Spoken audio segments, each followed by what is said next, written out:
On s'est déjà demandé ce qui se passe lorsque le froid devient plus qu'une simple sensation. L'hypothermie, c'est une urgence médicale, souvent silencieuse. Et aujourd'hui, on va voir comment le personnel infirmier est en première ligne face à ce danger invisible. Notre corps, c'est une machine incroyable de régulation. Il maintient une température stable, peu importe ce qui se passe dehors. Mais imaginez un instant que ce thermostat interne, qu'il se dérègle. Qu'est-ce qui arrive à ce moment-là? C'est le début d'une cascade d'événements qu'on va décortiquer ensemble. Ici, il faut oublier la simple sensation de froid. L'hypothermie, c'est une question de chiffres.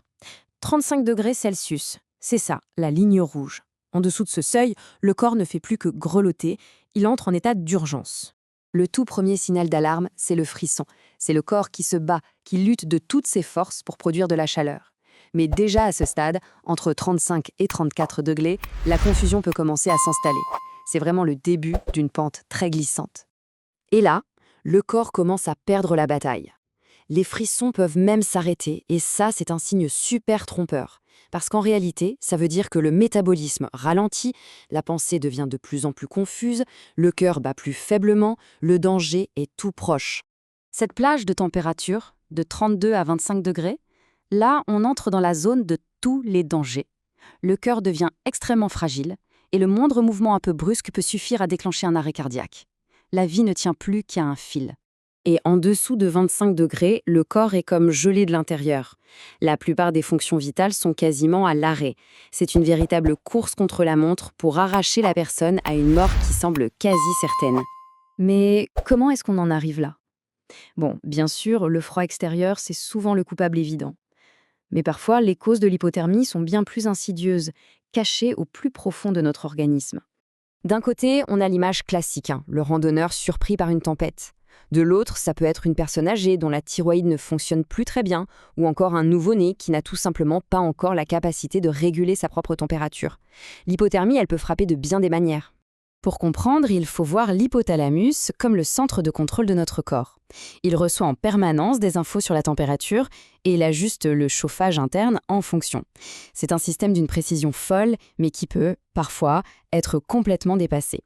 Face à ce danger silencieux, qui sont les sentinelles qui veillent au grain? C'est le personnel infirmier qui est en première ligne et qui agit comme un véritable bouclier contre le froid. Le personnel infirmier a donc une double mission. D'abord, il s'agit de construire une sorte de forteresse pour empêcher le froid d'entrer. Et ensuite, si jamais l'ennemi arrive à franchir les lignes, il faut sonner l'alarme le plus vite possible. Alors, comment on sait si le danger est là? Grâce à des gestes simples mais absolument cruciaux, une prise de température précise et une observation attentive des signes vitaux. Chaque frisson, chaque battement de cœur, chaque respiration, tout ça c'est une information précieuse. Pour un bébé qui vient de naître, les toutes premières minutes de vie sont une véritable bataille contre le froid. Chaque seconde compte. Chauffer, sécher, envelopper. Ce sont 3 gestes simples qui peuvent littéralement sauver une vie. Ok, mais que faire si le froid a déjà gagné du terrain? La seule solution, c'est le réchauffement. Mais attention, c'est un art vraiment délicat qui demande une prudence extrême. Il y a 2 grandes manières de réchauffer, soit par l'extérieur, un peu comme quand on se met près d'un feu, avec des couvertures chauffantes par exemple, soit par l'intérieur, en injectant une douce chaleur directement dans les veines. Le but, dans les 2 cas, c'est de réveiller le corps tout en douceur. Et là, attention, c'est la règle d'or, la chose la plus importante à retenir. Il ne faut jamais, au grand jamais, réchauffer quelqu'un trop vite. Un réchauffement brutal peut être aussi dangereux que le froid lui-même. On est sur un fil entre la vie et la mort. Et cet équilibre fragile, il s'est traduit par un chiffre, une limite à ne jamais franchir pour garantir la sécurité. Pas plus d'1 degré Celsius de réchauffement par heure. Ici, c'est la patience qui sauve des vies. Le réchauffement, ce n'est que le début du travail. Après ça, l'infirmier ou l'infirmière devient un véritable chef d'orchestre qui coordonne tous les soins pour aider le corps à se reconstruire. La nutrition, l'hydratation, le confort, chaque détail compte pour une guérison complète.